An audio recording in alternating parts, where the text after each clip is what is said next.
Hi students, in this video we are going to look at the solutions of optimization problems example 105 to example 108.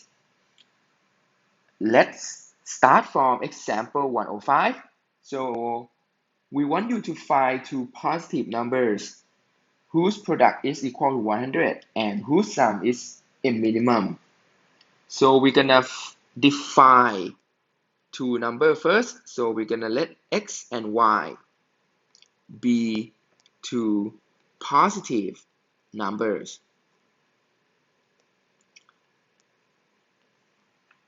It is clear that the problem says that the product is equal to 100, so x times y, this is equal to 100, right?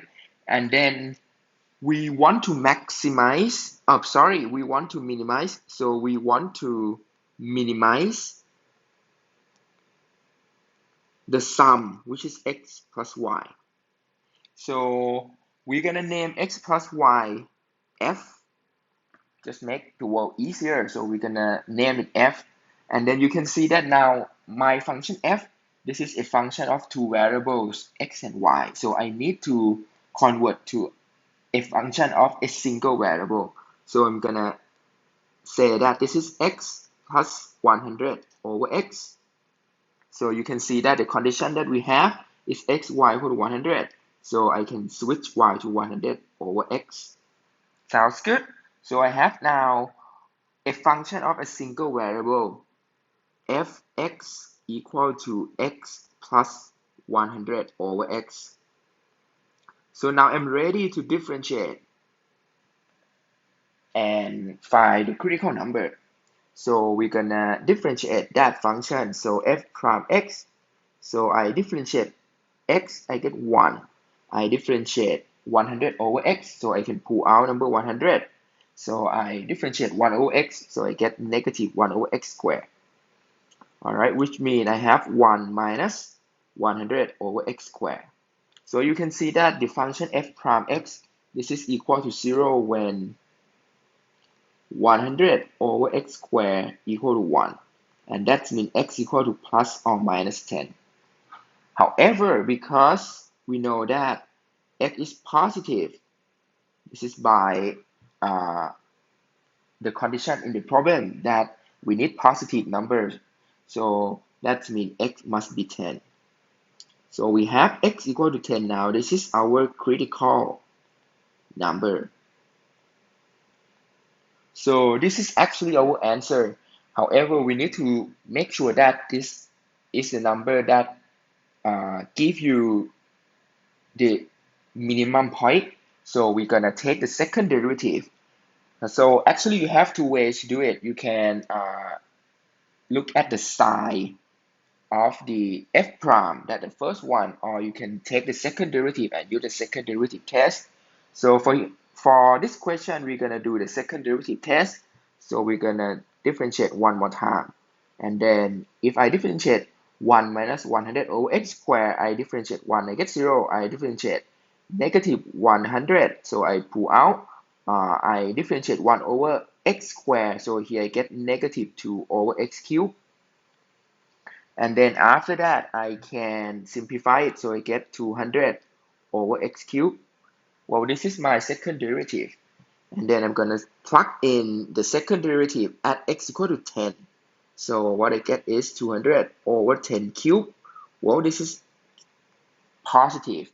So that means x equal to 10 here give you a minimum, right? So that means the minimum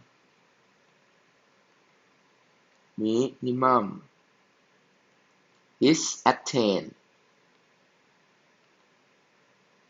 at x equal to 10. Sounds good?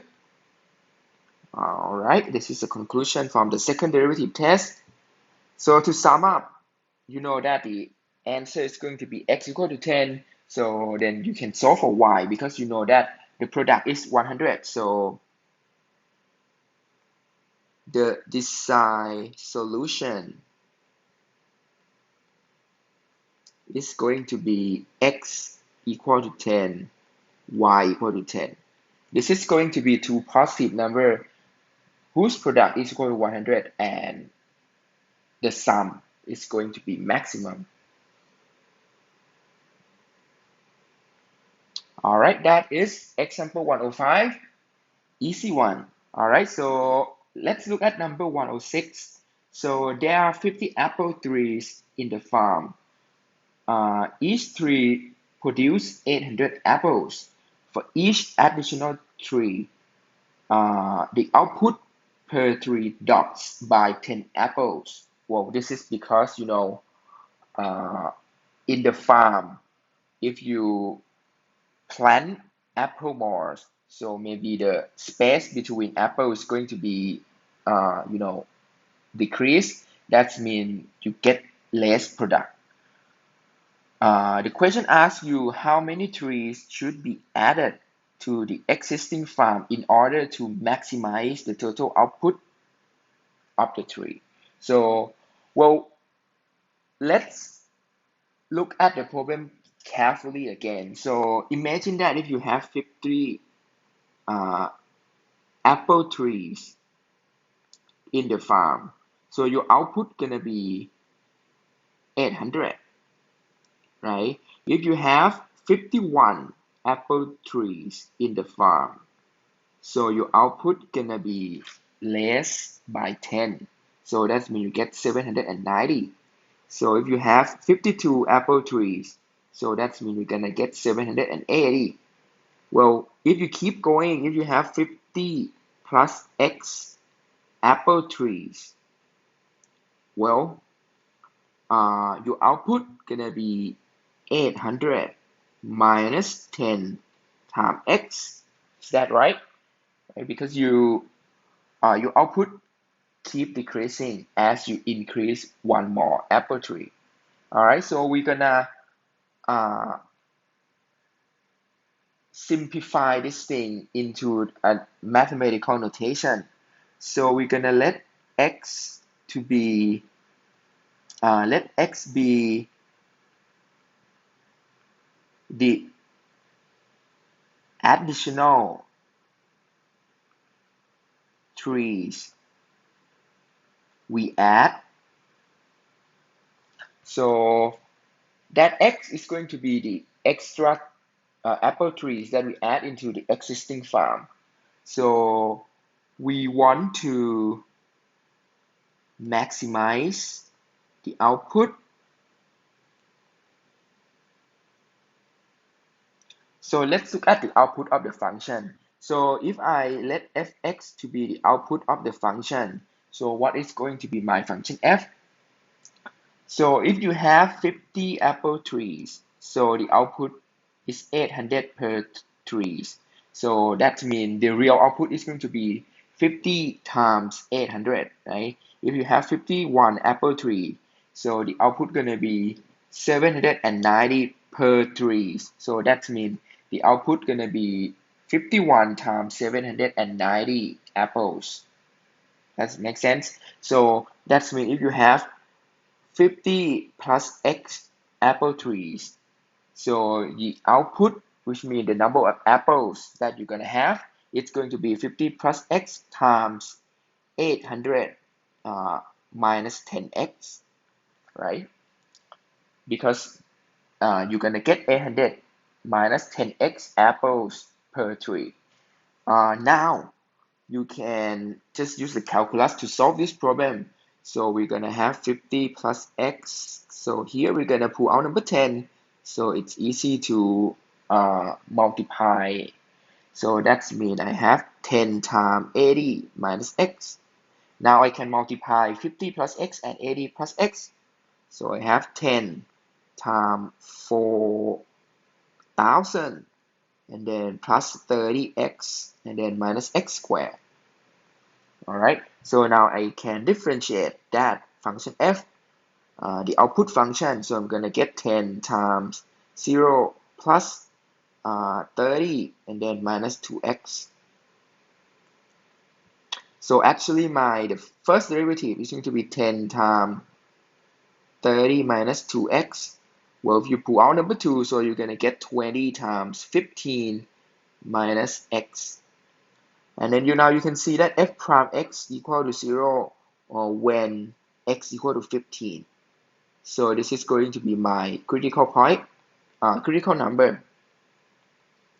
So I have my critical number is x equal to 15. I want to make sure that this will give us a maximum point.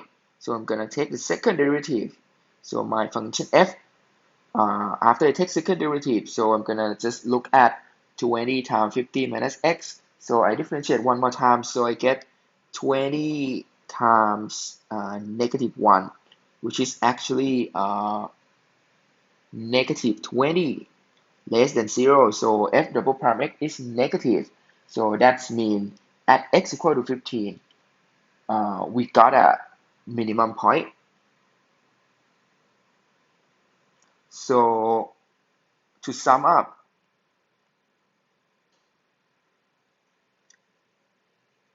x equal to 15 give us the maximum output. Well, so the answer is going to be x equal to 15. Example 107. A rectangular plot of land is to be fenced in using two kinds of fencing. Two opposite sides will use heavy-duty fencing selling for $3 a foot, while the remaining two sides will use standard fencing for $2 a foot.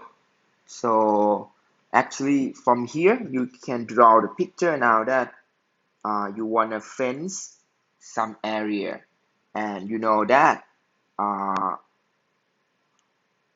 two-sided you're going to use the heavy duty selling $3 per foot. So we're going to let the green one to be the heavy duty one, heavy duty fence. So length is x. All right, and then we're gonna use the standard fence as the yellow highlight here, which is y. This is our y. Just going to be our standard fence. All right, the question asks you to find the dimension of the plot that will give us the greatest area that can be fenced in at cost of $6,000. So this will give us a constraint. So first of all, we're gonna let x and y be the length of heavy duty and standard fence respectively. All right, so respectively. All right, so now we're gonna convert our constraint to an equation. So the question asks you that you have only $6,000. So if you have $6,000, well, but you need to fence 4 sides. So two sides gonna be heavy duty. So the two sides of heavy duty fence gonna have a length of 2x, right? And per foot you're gonna pay $3. So it's gonna multiply $3 per foot.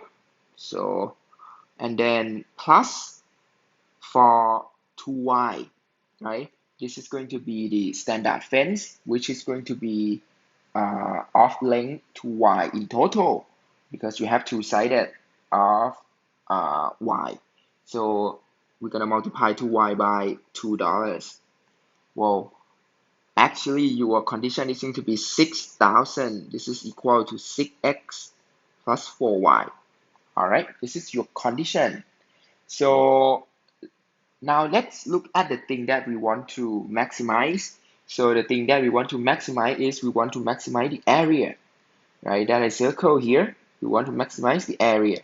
So we're gonna compute, we're gonna set up the function a times x. This is to be the function of area in terms of x. So actually the area is gonna be x times y, right? But however, because you know that 6,000 equal to 6x plus 4y, this means your y is actually 6,000 minus 6x over 4. So I'm going to use this thing and replace it into function a. So here, my function a, this is going to be x times 6,000 minus 6x over 4. Well, just make it cleaner. So I'm going to have 1500x, right? And then minus 3 over 2 x squared. All right, this is going to be my ax. So now I can differentiate that. So I get a prime x, which is 1500 minus 3x.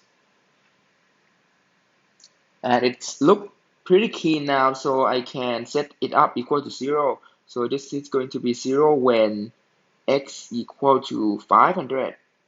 Whoa, this is my critical number.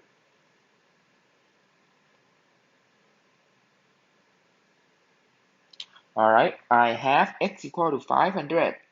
Now I want to make sure that this is actually the minimum or the maximum. So take the second derivative, so I get negative 3, which is always negative. So this is a maximum. All right, so x equal to 500, this is our answer. When x equal to 500, you can solve for y, right? Because when x equal to 500 here, you can solve for y because your y is going to be 6,000 minus 6 times 500, which is 3,000, and then over 4. So my y is going to be 3,000 over 4. This is going to be 750, right? 750. Yes. So to sum up,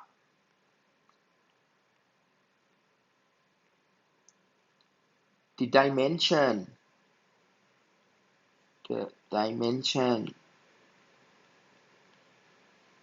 we want is x equal to 500 and y equal to 750. So x equal to 500, this is the heavy duty one, and y equal to 750, this is going to be the standard one. So that means in order to maximize the area, so we need to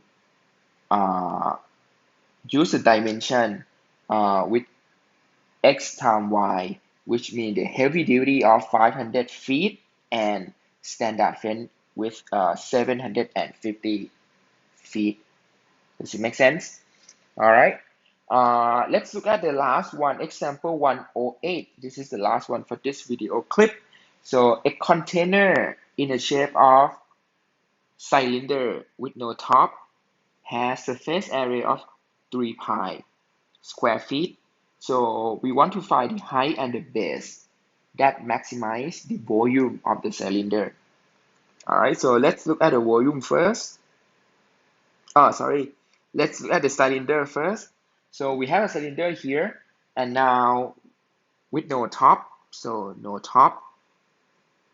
Now the bottom here, but no top. So you can see that the surface area of this thing, if you want to find the surface area of the cylinder, this is going to be the one that you have the lateral area past the bottom area, right? This is going to be the bottom area going to be circle that I highlight in red. This is going to be the bottom surface area. And also we're gonna have the lateral area here, which after you unfold it, so it's gonna be a rectangle, right? The rectangle here gonna have the side to be the one side gonna be the length of edge, right? Because if you put the scale on the cylinder here, the highest edge and the radius is r. So that means your surface area, the total surface area of the cylinder is going to be the one that you get from the lateral area, which is going to be one side of edge, and another side here, this is going to be the circumference of the circle, which is going to be 2 pi r. And then for the bottom area, you have a circle with radius r. So actually your surface area is going to be 2 pi r times h plus pi r squared. So this is the surface area. And you have the condition that the surface area must be 3 pi, right? After you pull out pi, so you can cancel pi, you get 3 equal to 2 pi, 3 times 2 h plus r squared. All right, this is going to be our constraint for this question. This will give you the relationship between R and H. All right, now we're gonna look at the function that we want to maximize. So the function that we want to maximize is the volume function, right? Because we want to maximize the volume of the cylinder. So again, as I showed you in the lecture, that the volume of the cylinder is V equal to pi r square h. This is the volume of the cylinder. And we want to maximize this thing, but we need to convert it into a function of single variable first. So how could I do that? So because I have the condition that I have in the cloud thing there, so I know the relationship between R and H. So from here, I can say that H equal to 3 minus R squared over 2R, right?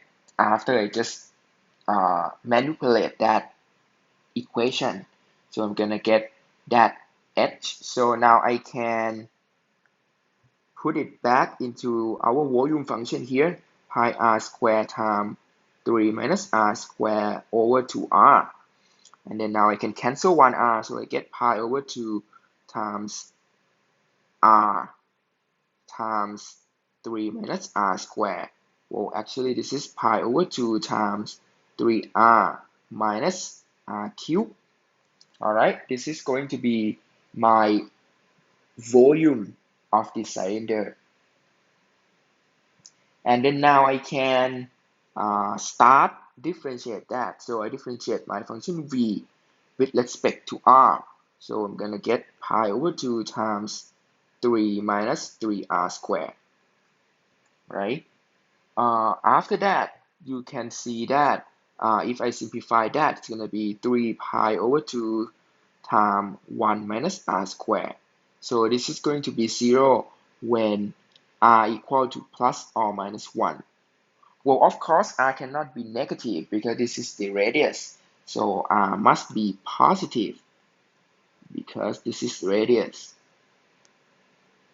This is a radius, so it cannot be negative. So that means I equal to 1 is my critical point, critical number.